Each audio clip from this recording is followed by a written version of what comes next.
Hello दोस्तों, आप सभी का स्वागत है मेरे यूट्यूब चैनल पे। आज की कहानी है मेरे हमसफ़र भाग 3।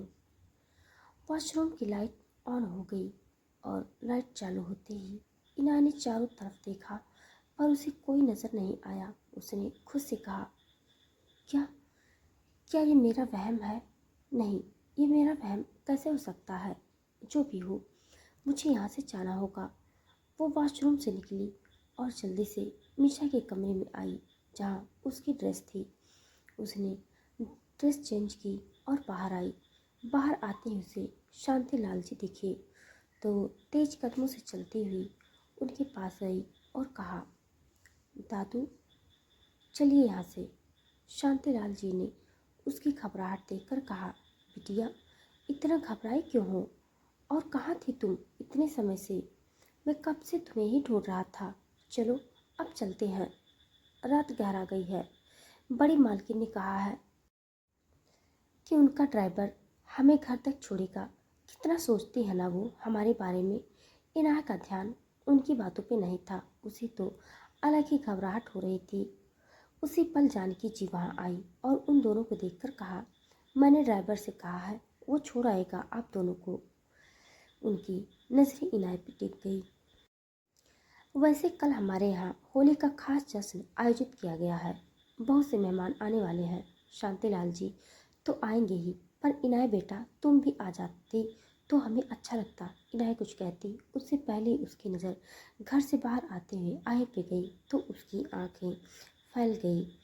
उसने झट से कहा, नहीं मैं नहीं आऊँगी। क्यों बेटा, क्या हुआ? कोई प्रॉब्लम है क्या? जानकी जी ने पूछा तो इनानिन्ना में सिर हिलाते हुए कहा, नहीं आंटी कोई प्रॉब्लम नहीं है, लेकिन ऐसे ही मैं बस नहीं आ सकती, मुझे माफ़ कर दीजिए। चलिए दादू, इतना क्या करूँ। जल्दी से पार्किंग की तरफ चली गई। वहीं उसे इस तरीके से जाते देख जानकी जी ने हैरानी से कहा, इसे क्या हो गया? शांतिलाल जी, वहीं मैं भी सोच रहा हूँ।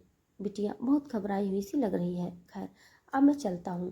बड़ी मालकिन जानकी जी ने हाँ में सर हिलाते हुए कहा, हो सके तो कल इनाय को भी अपने साथ ज़रूर ले आएगा। जी कोशिश करूँगा, शांतिलाल जी ने कहा और वहाँ से निकल गए। आहिर ने इनाय की हर एक हरकत देख ली थी। इनाय की घबराहट, उसकी बेचैनी देख आहिर के होठों पे तिरछी मुस्कुराहट थी। उस मुस्कुराहट को छुपाता हुआ वो अब जानकी जी के पास आया और उनसे पूछा, क्या हुआ बड़ी माँ? उस लड़की से क्या बात कर रही थी आप? जानकी जी ने गहरी सांस ली और कहा, मैं उसे कल हमारे घर में जो होली का त्यौहार है ना, उसका इनविटेशन दे रही थी, लेकिन उसने आने से मना कर दिया। कहते हुए उनकी आवाज़ में निराशा थी। आय ने उन्हें देखते हुए कहा, क्या आप चाहती थी कि वो आ जाए?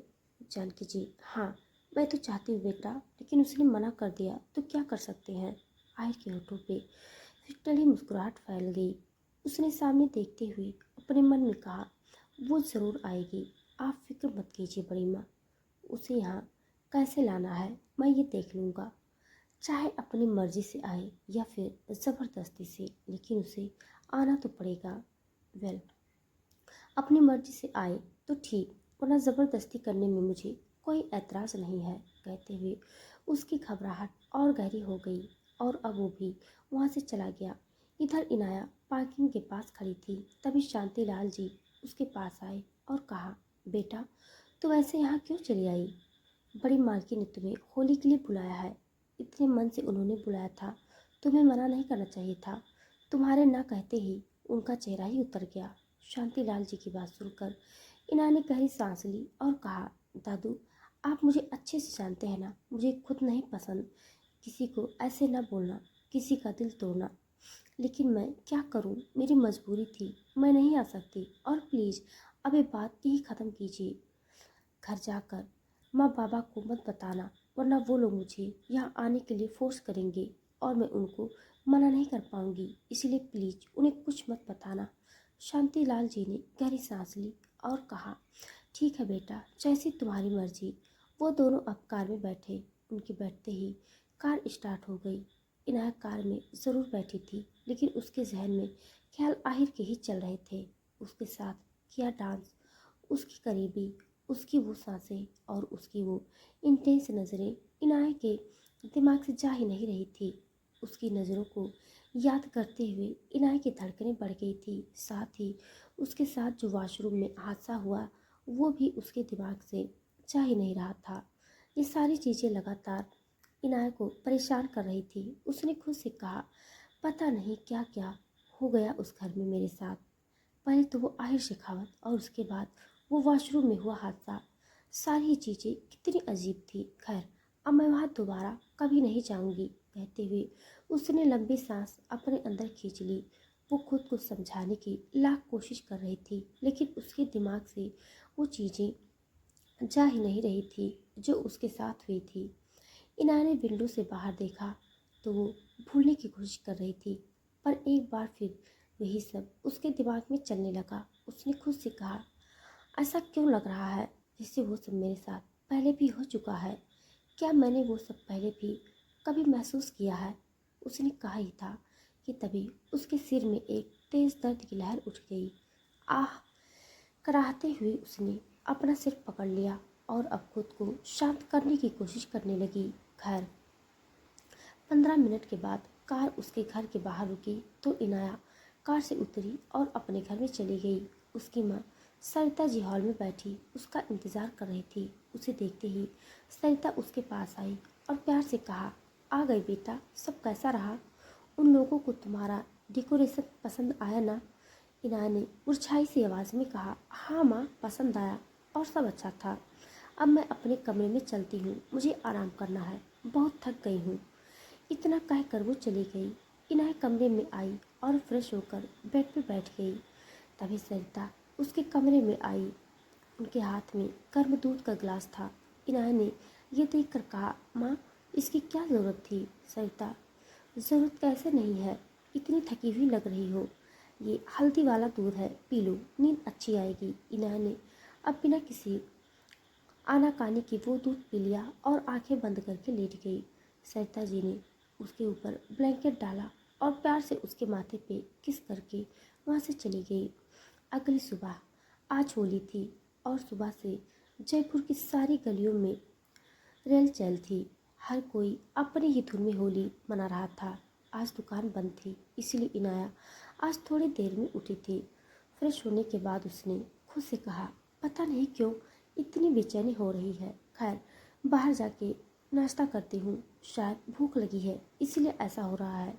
इनाया बाहर आई तो देखा सरिता जी और अनंत जी कहीं जाने की तैयारी कर रहे थे। उसने हैरानी से कहा, माँ, बाबा, आप लोग कहाँ जा रहे हैं। सरिता ने मुस्कुराते हुए कहा, वो शेखावत परिवार से होली का न्योता आया है, अब उन्हें थोड़ी ना मना कर सकते हैं, इसलिए हम सुबह से तैयारी में लगे हैं। तुम भी जाओ बेटा, वो सफ़ेद रंग का सूट है ना तुम्हारे पास, वो पहनकर तैयार हो जाओ। नहीं तो छोड़ो वो सूट, वैसे भी तो वो पुराना हो गया है। ये जो तुम्हें पहना है क्रीम कलर का सूट, ये अच्छा है। चलो। नैना ने सिर हिलाया, नहीं, मुझे नहीं आना, मेरी तबीयत कुछ ठीक नहीं है, इसलिए आप दोनों चाहिए, मैं घर पे ही आराम करती हूँ। इतना कहकर वो भाग के अपने कमरे में गई, क्योंकि उसे पता था ज़्यादा देर रुकती तो सरिता उसे मना ही लेती। वही उसके जाते ही अनंत जी ने कहा, चलो हम दोनों ही चलते हैं, वैसे भी तुम उसे जानती तो हो, वो नहीं खेलती कभी होली। सरिता ने हाँ कहा और फिर वो दोनों चले गए। इनाया ने उन्हें जाते हुए देखकर राहत की सांस ली। वो अब कमरे से बाहर आई और नाश्ता करने लगी। नाश्ते के बाद वो वापस अपने घर में आई और खिड़की के पास बैठकर एक किताब पढ़ने लगी। वो एक रोमांटिक नोवेल पढ़ रही थी। मुश्किल से 6-7 पन्ने ही पढ़े होंगे कि तभी उसका फ़ोन बजने लगा। उसने देखा कॉल अननोन नंबर से आया था। इनाया ने पहले तो इग्नोर किया, पर बाद में जब कॉल फिर आया तो उसने उठाया। हेलो, कौन। सामने से एक घबराई आवाज़ आई, वो आपके पापा यहाँ। इनाया की आंखें बड़ी हो गई। उसने कहा, मेरे पापा तो वो शेखावत पैलेस गए हैं ना, होली मनाने के लिए। हाँ, वो अभी यहीं पर है, मगर उनकी हालत। वो आवाज़ काफ़ी घबराई हुई थी। इनाया कुछ कहती या पूछती उससे पहले ही फ़ोन कट हो चुका था। पर इनाया की हालत ठीक नहीं थी। उसने खुद से कहा, बाबा ठीक तो होंगे ना, क्या हुआ होगा वहाँ, मैं फ़ोन लगाकर देखती हूँ। उसने अनंत जी को फ़ोन किया पर उनका फ़ोन लगा ही नहीं। ये देखकर उसने सरिता और उसके बाद शांतिलाल जी को भी फ़ोन लगाया पर किसी का फ़ोन नहीं लग रहा था। इनाया बेहद परेशान हो उठी। उसने सिर पे हाथ रख लिया। पता ही नहीं वहाँ क्या हो रहा होगा, किसी का भी फ़ोन नहीं लग रहा। बाबा की तबीयत पहले ही ठीक रहती नहीं थी, ऐसे में उन्हें क्या ज़रूरत थी वहाँ जाने की। और अब फ़ोन भी नहीं लग रहा। उनके चेहरे पे फिक्र थी। नहीं, मैं ऐसे हाथ पे हाथ धरे नहीं बैठ सकती, मुझे वहाँ जाके देखना ही होगा। शेखावत पैलेस चारों तरफ होली की चहल पहल थी। हर कोई अपने अपने में गुम होके होली खेल रहा था। इसी शोर शराबे और रंगों की तूफान के बीच मेन गेट के पास एक हलचल हुई। क्रीम कलर का सूट पहने वहाँ इनाय खड़ी थी। हवा में इतना गुलाल फैला हुआ था कि सामने खड़ा इंसान भी धुंधला पड़ जाए। इनाय ने ये ऐसी होली पहली बार ही देखी थी। उसने हमेशा से बहुत सिंपल तरीके से त्योहार मनाए थे और आज पहली बार ये देखकर उसे असहज महसूस हो रहा था। सुबह की हवा थोड़ी तेज थी, जिस वजह से उसके सिल्की बाल बार बार उसके चेहरे पे आ रहे थे, जिन्हें अपनी पतली उंगलियों से कान के पीछे करती हुई वो धीमे कदमों से आगे बढ़ रही थी। उसने इतने सारे लोग और ऐसा माहौल देखकर एक जगह रुकते हुए खुद से कहा, अब इन सबके बीच में अपने माँ बाबा को कहाँ से ढूंढूं? पर खैर जो भी हो, मुझे ढूंढना ही होगा। इतना कहकर वो आगे बढ़ गई। उसकी नज़रें चारों तरफ घूम रही थी, पर उसे ना तो सरिता जी दिख रही थी और ना ही अनंत जी। तभी उसकी नज़र एक जगह ठहर गई। ड्रिंक काउंटर के पास एक चेयर पे आहिर बैठा हुआ था। उसके टैटू से भरे हाथों से ड्रिंक का ग्लास था। उसने सफ़ेद ट्रांसपेरेंट शर्ट पहनी हुई थी। उस पतली सी शर्ट में से उसकी कसी हुई बॉडी और सिक्स पैक एब्स अच्छे से रिवील हो रहे थे। उसके ऊपर बहुत सी लड़कियों की लस्ट भरी नजरें थी, पर इन सबके बीच आहिर की नज़रें बस एक लड़की पे टिकी हुई थी, इनाया। उसे देखते ही उसका भी गला सूख रहा था। उसने अपने सूखते गले को तर करने के लिए धीरे से सलाइवा निगल लिया और उससे नज़रें फेर ली, क्योंकि उसकी नज़रों में कुछ ऐसा था जो उसे अजीब सा महसूस करवा रहा था। उसने खुद से कहा, मैं यहाँ इनके लिए नहीं, अपने बाबा के लिए आई हूँ, तो मुझे उनके ऊपर ध्यान नहीं देना चाहिए। मुझे अपने बाबा को ढूंढना होगा। वहीं इनाया को खुद से नज़रें फिरते देख आहिर के होठों पे तिरछी मुस्कुराहट आ गई। जैसे ही इनाया ने नज़रें हटाई, आहिर ने ड्रिंक का आखिरी घूंट लिया और ग्लास टेबल पर रख दिया। फिर वो धीरे से उठकर वहाँ से चला गया। दूसरी तरफ इनाया चारों तरफ देख रही थी। एक जगह रुक गई। उसके चेहरे पे परेशानी थी कि तभी, किसे ढूंढ रही हो एंजलाइज? किसी की गहरी आवाज़ से इनाया चौंकते हुए पलटी। उसके सामने आहिर था। इनाया का दिल धड़क उठा। उसने झट से नज़रें झुकाई और वहाँ से फिर आगे बढ़ गई। आहिर के होठों पे इस्माइल आ गई। वहीं इनाया अभी भी भीड़ में अपने बाबा को तलाशती हुई आगे बढ़ रही थी कि अचानक किसी ने उसकी कलाई पकड़ ली और अगले ही पल उसे खींचकर एक साइड वाले कोने में ले आया। इनाया हैरान रह गई। उसने घबराहट से सिर उठाया। उसके सामने आहिर खड़ा था। उसे देखते ही इनाया की सांसें धीमी हो गई। आप? उसने धीरे से कहा। आहिर के होठों पर वही तिरछी मुस्कान थी। तुम किसी और को एक्सेप्ट कर रही थी? इनाया ने नज़रें झुका ली। किसी और का पता नहीं। उसकी आवाज़ और धीमी हो गई। पर मैं आपको भी एक्सेप्ट नहीं कर रही थी।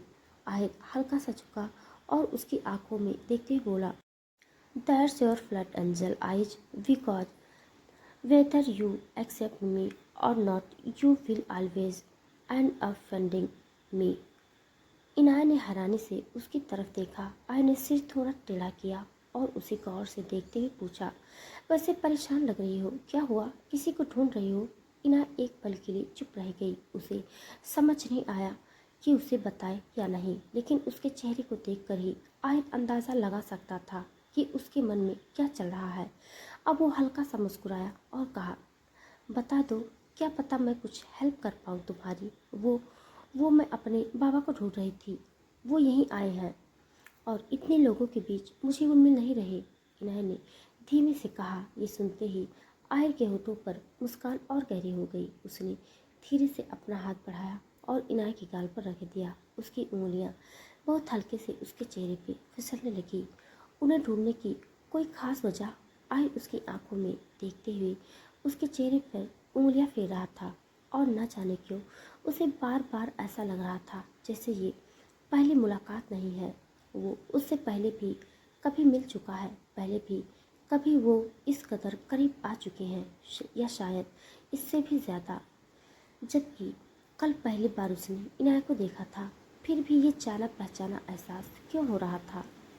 तो दोस्तों, आज के लिए बस इतना। इसके आगे का भाग जानने के लिए आप सब मेरे साथ बने रहिए। मेरी कहानी आप सबको कैसी लग रही है कमेंट बॉक्स में